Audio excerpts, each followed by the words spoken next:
A Roth conversion can be one of the smartest tax moves you make in retirement planning, or it can be one of the most expensive mistakes you make. And the difference often comes down to one thing: timing.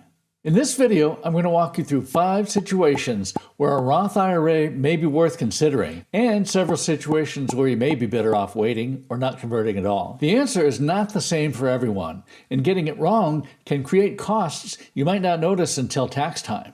A Roth conversion is when you take money from a pre-tax retirement account and move it into a Roth account. The trade-off is this: the amount that you convert becomes taxable income in the year that you do it. But once it's inside the Roth, future qualified withdrawals may be tax-free. And unlike traditional IRAs, Roth IRAs don't force the original owner to take required minimum distributions in retirement. So the idea is simple. You're choosing to pay tax now in exchange for more flexibility later. That can be a very good trade, or it can be an expensive one, which is exactly what we're going to figure out. When it makes sense. Situation 1, you're in a temporarily lower tax year. This happens a lot in the years right after someone retires, especially in the gap between when the paycheck stops and when Social Security, pensions, and required minimum distributions all kick in. Your income may be lower now than it was during your working years, and it may also be lower than it will be a few years from now.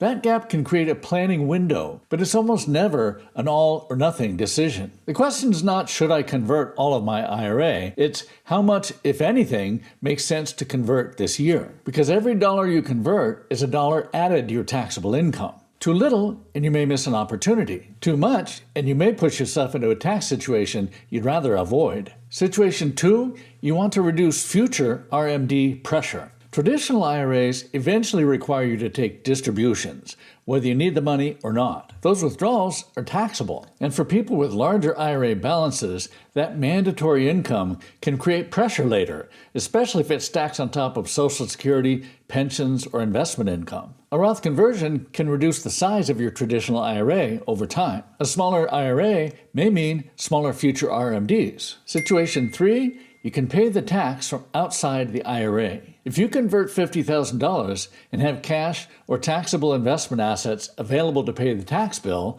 the full $50,000 can go into the Roth. But if you pay the tax from the conversion itself, less money gets the Roth treatment. Before any conversion, ask, do I have the liquidity to handle the tax bill without disrupting the rest of my plan? If the answer is no, you might want to pause before moving forward. Situation 4, you're thinking about a surviving spouse. For married couples, taxes can change significantly when one spouse passes away. While both spouses are living and filing jointly, the brackets are wider, but the surviving spouse may eventually file as single, often with similar income but narrower brackets. A Roth conversion during the married years can sometimes reduce future IRA balances and create more tax-free income for the surviving spouse later. This is about planning for both people, not just the early years of retirement, but what life might look like further down the road. Situation 5, legacy planning. If you're planning on leaving money to heirs, Roth conversions may have a role to play. Traditional IRA money is taxable when it comes out. If your heirs inherit it,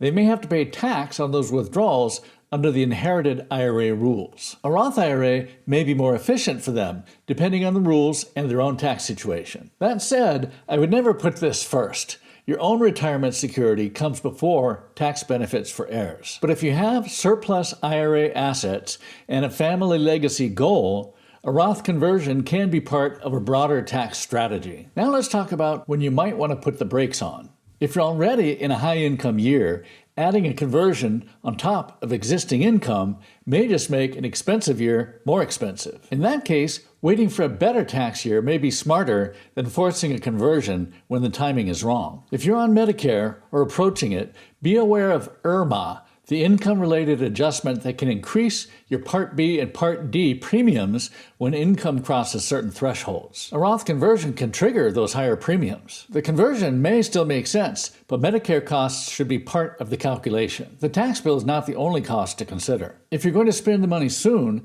the case for converting weakens. The benefit from a Roth usually comes from tax-free growth over time and future flexibility. If the money is going to be used in the near term for living expenses, there may not be enough runway for this strategy to work in your favor. And if you haven't run the numbers, stop there. A Roth conversion should not be based on a general feeling that Roth money sounds good. It should be based on a clear estimate of what the conversion would actually cost and whether that cost is worth it given your specific situation. If you don't know that yet, that's fine. That's just where the planning starts. So do Roth conversions make sense for you?